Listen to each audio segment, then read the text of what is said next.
Hello everyone. So today I'm going to be watching a video called Artificial Loneliness by Jacob Keller. This is enticing already, but man, that is a very dangerous topic to the future of humanity. But I assume artificial usually means a game is happening. Because I saw Red Dead Redemption in the thumbnail. But maybe that was just the artistic decision or something. One more thing, guys. I'm sorry, but a wave of Poland's hit us last night, and it's just I have a tad bit of a sniffles.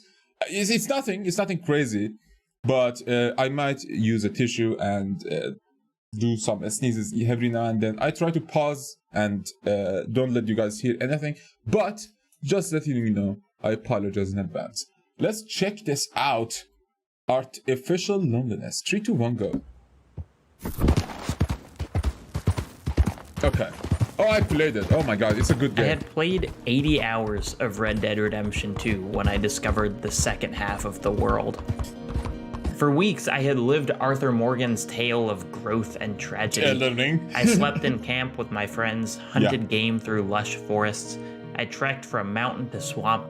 I stared and took pictures at the overlooks that highlighted just how small I was in relation to the world around me. Underrated game, and probably the closest thing we can get to a perfect game today.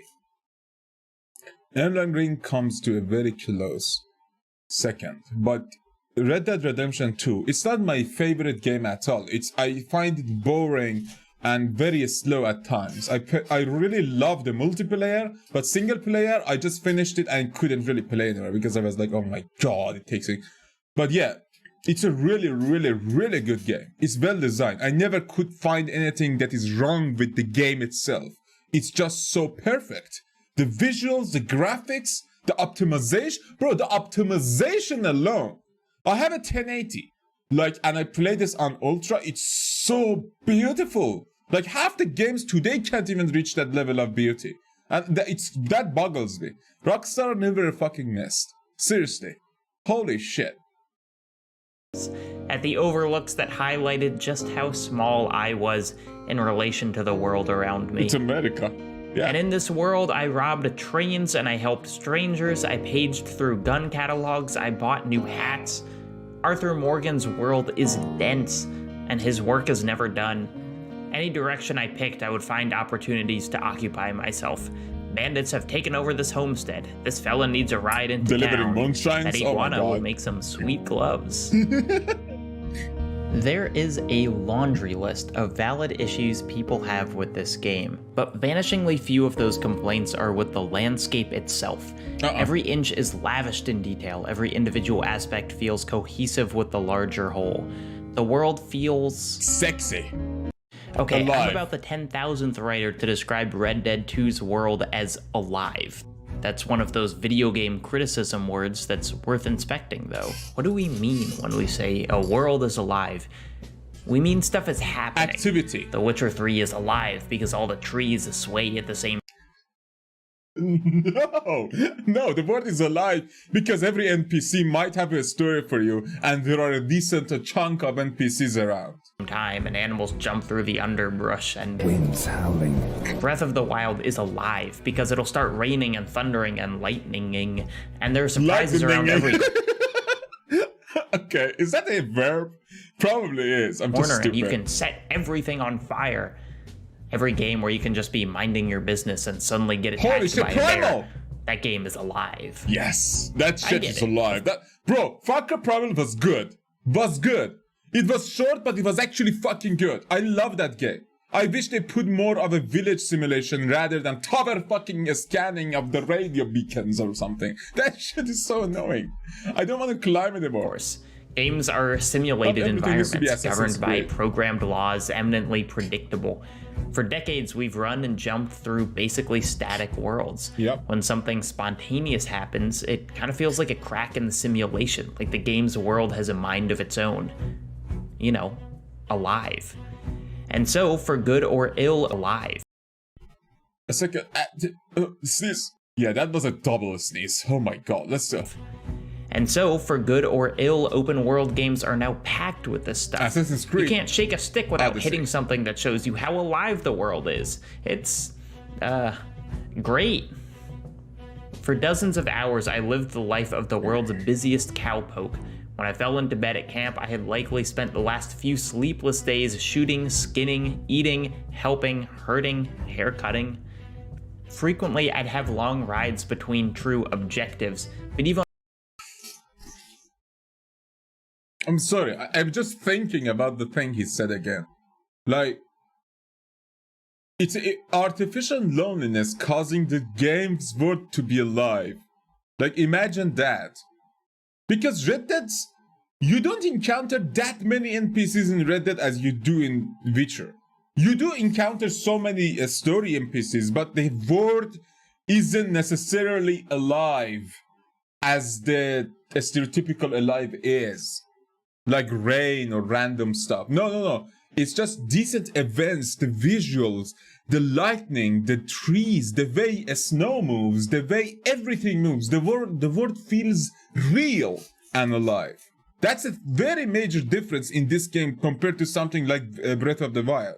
That's a good game too, but comparably, it's not even close. Rides between true objectives, but even on those, I'd find new things to chase, new checkboxes to mark off. Foxes, man. But I never went to the southwest of the map. I was a wanted man there, and I didn't want to spend the whole game fighting off bounty hunters. 80 hours in, though, my wanted level was cleared away, and for the first time, I made my way through the town of Blackwater. Holy shit. And into the land beyond. Repeat, Predator missile ready for launch. Friendly Predator missile incoming. Why being Call of Duty? Like all good 20-something gamer boys, I spent a lot of my high school years playing Call of Duty Modern Warfare 2. Fucking noob. Get Battlefield 3. Call of Duty Modern Warfare 2's campaign and multiplayer are both great. But Battlefield 2, Battlefield 3, Battlefield 2, bro, that shit is the best fucking multiplayer game ever.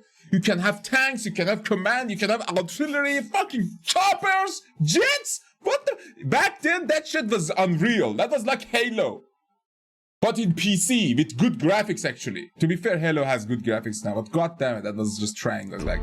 I still have info from the game burned into my brain. I could tell you the advantages of the TAR versus the SCAR versus the AK. I can hear all the little clicks the menus made in my head. I can't learn another language, but I can tell you how many shots the MP5 takes to kill. Damn it. And I don't know how many other people had this experience, but in addition to regular online matches, I spent a lot of time playing split-screen multiplayer. Yeah, Dota was a great time to mess around. It might take 15 minutes, but I would land that cross-map throwing knife shot. Bro, those are the players that give themselves like unnecessary handicaps. Those are chat players. Even if they're noobs and playing Call of Duty, like Call of Duty is a kid's game. Seriously, it's like, what the fuck is this even? They're like, we're going shooting like Counter-Strike, but with more better graphics and less responsive. What always struck me about these maps in split screen when it was just me and one or two other friends were these parts of the map I'd never really seen before. I spent countless hours in online matches, but those matches all had extremely well-defined heat maps of player activity. When you played Demolition on Terminal, you knew that this hallway would be a 24/7 non-stop rave. If you wanted to plunge headfirst into Bunker on Wasteland, God help you. But in local multiplayer, when neither I nor my friends... there are so many maps in Battlefield 3 that are like this. It's like so close quarter and brilliant. But instead of like 8 people, 10 people, 20, 64 fucking people. 32 your team, 32 the other team in a metro station. Oh my god, Battlefield 3 was so good. We felt the pressure to get into the fray. We ended up finding a completely new side of these maps I had spent so much time in. There were houses on the periphery I had no memory of, backlots that I never ventured into. In Derail, the game's largest map, there were entire towns that I only ever sprinted through on my way to the enemy's spawn point. What the fuck? I was stunned at my own blindness. How had these spots, only a couple yards from high traffic areas, stayed so invisible? Less As I population touched movements. on in a previous video, we often see spaces, especially in games, utility first. The point of Modern Warfare multiplayer was to kill the enemy team, or plant the bomb first, or capture the flag. Not to Since explore. alternate routes through the map were a second faster, it left these spaces quote-unquote useless. But when those objectives were made unimportant in the context of couch split screen, those back alleys and shops and other weird little corners became incredibly interesting. Yeah, I knew all the stats for every assault rifle, but this was something new. Yeah. And oddly, those weird corners, the ones least useful to gameplay, they felt the most legitimate. The main highways of the map, of course, those were artificial. They existed only to shuttle me from point A to point B. But a discarded magazine in the corner of an abandoned building, is it weird to call that alive?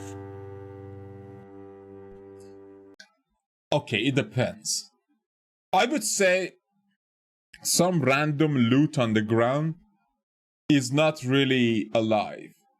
But having a unique structure, like few unique structures, like a police station, with some activity, with some lore, with some story, even if it's in the same, like in the way of computer logs, like Fallout, or like a letter or note, or like some convoluted ash connected shit like Dark Souls, you still get something and you feel a tad bit of fulfillment, even if it's not like a crazy cutscene like some other games with higher budgets. As long as there is something that like brights the light of your curiosity, that shit is gonna give you some fulfillment. Unless you're like one of those Gen Z gamers who wants like action every few milliseconds. More power to you, bro. You're the future, but Jesus Christ, we need some chill games here and now. But yeah. It was fun to revisit Blackwater. It looks Though so I had good. spent all my time in Red Dead 2 avoiding it, I remembered it from the first game. Seeing it in an earlier state with a vastly improved graphics was a cool novelty, if not much more. But my map still looked weird because there was a huge amount of blank space below Blackwater.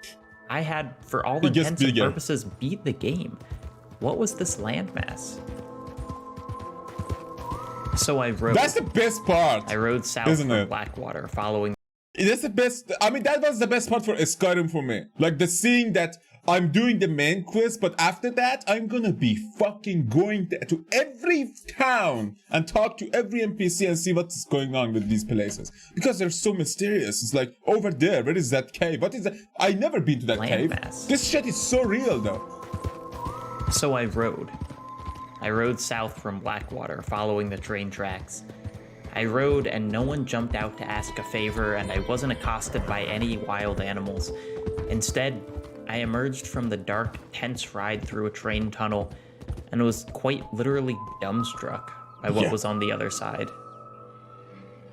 Holy shit, right? Desert. Yes. Beautiful, yes. Even more shocking though, it was familiar. This was Red Dead Redemption 1's desert. I knew those cliffs and the curves of the land, though the memory was almost dreamlike, faded by years of distance and hundreds of other games. My mind reeled. What was the purpose of hiding this continent? I assume some of these are like literally based on some of America's landscape. So wouldn't that cause some kind of familiarity to with it? Because if you're American, I don't know if this dude's American. I just don't know, but the accent is American.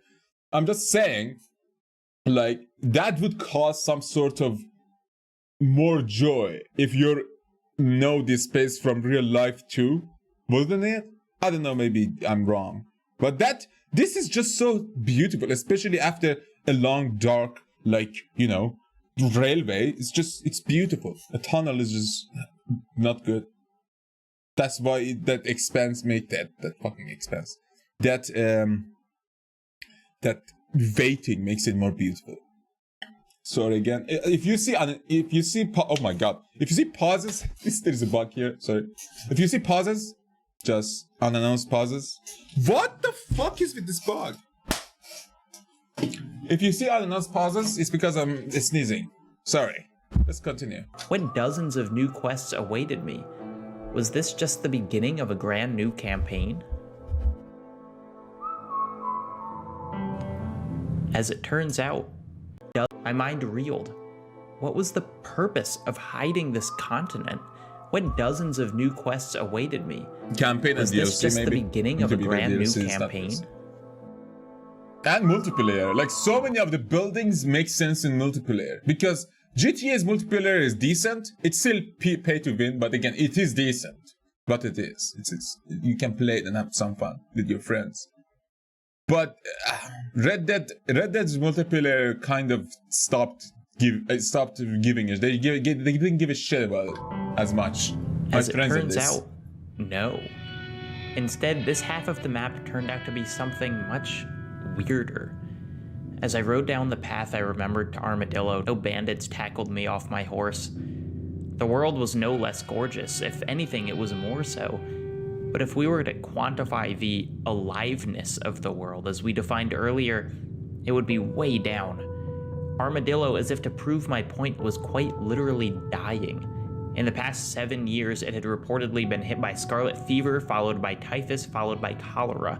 In the first game, I spent probably half my time running quests around Armadillo. Now, it's nothing. I mean, A those dead collection of bodies, empty all buildings, of them. one saloon that I could get a drink at. And even I'm not that desperate. Shit. Yeah, bro. As I explored further and further out into the wilderness of this second map, I realized that I hadn't somehow missed every quest giver, didn't walk past the populated areas. I had just stumbled into a lonely second world of the game. That's creepy. One without all the spontaneity, all the so-called aliveness of the main one. Because you're, oh my god, you're seeing dead Here's of the thing, past. though, and get ready for a big gallery poetic leap. I felt more alive. I felt more in touch with the character, more like I was living in this world. Red Dead Redemption 2 has all these weird systems, ones that initially seem needlessly convoluted, pointlessly drawn out. One example is split point bullets. Out in the wild of Red Dead's world, you can set up camp and do this whole big list of things. Yep. You can roast animals on a stick. You can make yourself It's medicine. crazy. One option that took me a while Yeah, to you wrap my put it, brain bro. around It's was making crazy. split points. They do more damage and take less dead-eye energy to shoot. They're a complete improvement over your regular ammo, and they're free. So why wouldn't you always use them? Well, to make a split point, you've got to sit at your campfire and carve an X into the top of a bullet, one at a time. Over and over again, yeah. In the main game, it's not uncommon to shoot 50 times or more in a confrontation with a rival gang. Seconds of violence prepared for by what feels like hours of sitting, carving, repeating. In the course of the story, you empty the cylinder of your revolver probably thousands of times. No plan goes off without a hitch. The Vanderlyn gang has almost infinite loose ends that need to be snipped. The idea of carving each one of those bullets individually is mind-numbing. But that's in the crowded main world. In the barren southwest, danger seldom appears, and when it does, it's a slow, creeping threat. A coyote stalking you at a distance, a house you thought was abandoned that's actually angrily occupied by a squatter. In these situations, those 6 patiently carved bullets actually feel like they're meaningful, like your extra minutes of preparation actually affected your life in a tangible way. And I felt this way about everything. Camping under the stars, eating game skewered on a stick, pouring my own meds. All this felt so much more important and more personal when there wasn't a town with an inn and a chemist 5 minutes the away. catalog, There was a sense of the actual loneliness this game that I was imagine so good. folks felt when they were out under that massive sky. Bro, There was a just look at that. sense of Just look at that lighting alone is enough. This looks real. Like Red Dead Redemption 3 is going to be real. We're going to be the horses. We're going to be on the horses. Goddamn. the actual loneliness that I imagine folks felt when they were out under that massive sky, Shit, dude. separated from everyone they knew and loved.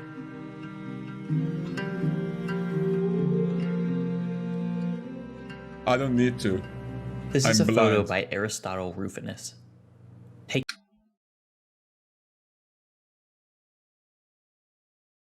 Bro, just out of the back of my mind, this is so familiar to one of Windows XP's screensavers when there was like a scary castle thingy in the dark, and there was the few windows that were lighting and the few shadows moving behind them. This is fucking terrifying. If you see a hand, like you can see a fucking hand. Look at that thing over there, man. Look at Can you see these? Like, they're so crazy. Take a second. Creepy. Really look at it. In galleries, his photos are displayed on a massive scale, more than 10 feet across sometimes. Even that's modest when compared to the ultimate resolution of each of them, though, which could be shown at 100 feet wide without losing much quality. They're cityscapes designed to be drowned in. That is so creepy. That gives me so much chills. What the fuck is this? It's just a one window that fucks me up. It's like one person is alive and everyone else is dead. But that's not true. This is normal. This should be normal. No, this is like the apocalypse. No. The thing is, what you can think is that one person is using the lights of that room and the other people are doing other things. But there is no light cities. There is not just buildings. And there are the window. The windows just makes it more creepy. They're so big that individual pinpricks of light can be enlarged, explored, lived inside. What? No way. Each lit window is a person. They have lives, possessions, individuality. But never are two lights on next to each other. Never do you get the sense of an actual connection. Just No the community. strange solidarity of being two specks, each alone in a void. But look at this picture again. You might have noticed it immediately. It took me a while. They're impossible. Paris hasn't been this dark ever, I think. None of these places have. Not even blackouts are this kind of quiet. Rufinus's compositions are actually thousands of photographs taken over months, painstakingly stitched together and digitally edited to create an immense, seamless collage of emptiness. Loneliness. Real cities look like this at night, blindingly bright. They couldn't be more opposite. Lovely. So why And did I lively. immediately feel such a connection with these faux Fucking photographs? Paris is so beautiful. Let me see that again. Bro, what the fuck? To be fair, if I look at the center of my own city, it exactly look like that, except the fucking tower, of course. So why did I immediately feel such a The connection big with cities are these just faux beautiful. photographs? Shit, dude. I mean, do I need to say it? Rufinus is communicating a feeling here, one that I'm intimately familiar with, one that I hope other people are too. The thing is, okay, so there is a poetry here that says if there is so many people on this earth, why are we so lonely all the time? Why is there is so many alone people along each other? Like, that's the crazy part. And I think this is what that is. It shows a collective of a people that could be friends and communicate, but they're just living in solitude. Gacha players like me. Fuck. This is depressing. That sense of being lost in something far, far bigger than yourself doesn't only happen when all the other lights are off, but we know it so well that it's immediately recognizable in this form in a photograph that has, in reality, never existed. Do Rufinus's pictures feel alive? That dude's I'm old. not sure, but they do can feel see piano. intimate in a way That is just, this... bro, that is so... Look, that is so good. Like, even there is a painting of something behind the... Bro, and you need to zoom in. I assume these pictures are available for, like, exploration, right? And these are, like, resolution-wise gonna be, like, hundreds of megabytes. Or I don't want to get to gigabytes, hopefully. But this one looks actually, like, kind of realistic, too. This doesn't, even though this has way more indications of humanity than this. There's a sense of solidarity in Rufinus's work that imparts empathy with the subjects of the photo and with the others living Amazing in these transition with, giant, Liga. lonely cities. The fuck is that? What are these? I assume these are these are solar panels. They don't look like, they look like more like solar water heaters, right? I don't know.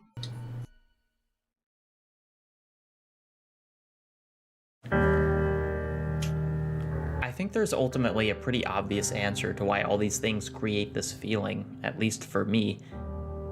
I'm the alive one. And of course I am. I never really had any pretense that these virtual worlds were real, but they're usually surface level engaging to an extent that I don't really have to stop and think about how I feel. Every light in the city is on. Every icon on the map is a mission. I make the joke pretty frequently that I listen to podcasts all day because what, am I gonna be alone with my own thoughts? A lot of games. That is so true. That is so true, bro. When I'm playing something, playing a game, and then, like, for a second, have you had that moment when there is a power shortage and only your phone works? And then there is just a silence. There is silence, not a fucking noise. You can hear your beards like moving in the air. Like that's how silent it is. And you just feel how alone you are. And you just want to go out and talk to people and like communicate. I think we should have like a week of power shortage. On this, nah, that doesn't work. Yeah, people have so many like things that are necessary, or like our lives that depends on the power. Like, yeah, nah, that's just not gonna happen. Yeah, that's such no, that's a stupid. Sorry. Work basically the same way. Infinite checklists, lightning fast gameplay, anything to keep you from a moment where you think, what should I be doing now? And also, what am I doing in a more general sense? That's why these experiences stand out so much to me. What they've given me is space without objectives, time without a timer. It's startling to not be told what to do. Bro, let's just look at the foliage. Bro, it looks so good. And they did this years ago. Man, why games now suck? Everything's becoming a live fucking service. Like, yeah, buy cosmetics. So, like, give a good game with $60. I don't want to buy. If there is a shop in your $60 game, refund it and never look at that company again. Because if that trend goes on, that's the future of gaming and we're all doomed. It's startling to not be told what to do in a medium that we've basically created to give us things to do. What's left is me, and how I relate to the world, not as a tool to accomplish missions, but just as a thing living on this planet. It's as simple as being given time to reflect. What's bizarre, though, is that I seemingly had to be tricked into doing them. None of these happen naturally. Rufinus's photographs, as I said, each took countless hours to shoot and stitch together. And buddy, I don't even want to think about how many developers didn't get to see their kids in the process of making this vast, empty area to give me an epiphany. I am so averse to spending time reflecting, seeking out that quiet, that it literally had to be snuck into a $300 million blockbuster game. But actually, that's crazy. It's made me it's really good too, right? Life. Go that's why we without play a it. Partner. That is why we play out more in real life. Go hiking without a partner. Go to a concert by myself. Give Tinder a little time to get to know itself.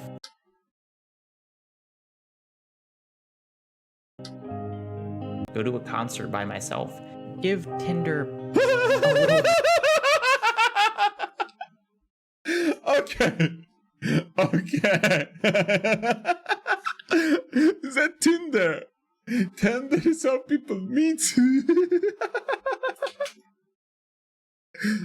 I'm sorry. I'm when it comes to jokes, I'm lightweight. Time to get to know itself. Awesome.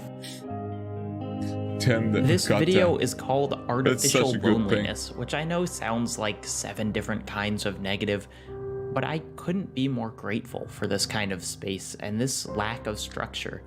A reminder that you don't always need people to give direction, don't always need greatness itself. Go to a concert by myself. Give Tinder a little time to get to know itself. What the fuck? What is this? This so good. video is called Artificial Loneliness, which I know sounds like Yep. 7 different kinds of negative, but I couldn't be more grateful for this kind of space and this lack of structure. A reminder that you don't always need people to give direction, don't always need to calculate which of the 2 roads will get you through the wood a minute faster. Things don't have to be constantly happening to remind you of being alive. These worlds may be artificial, the isolation coded, the darkness an illusion, but the feeling is real.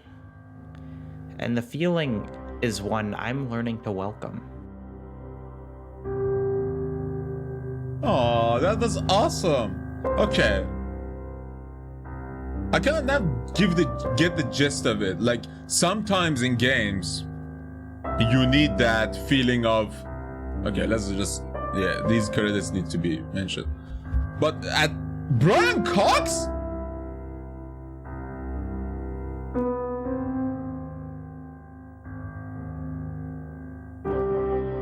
Brian Cox?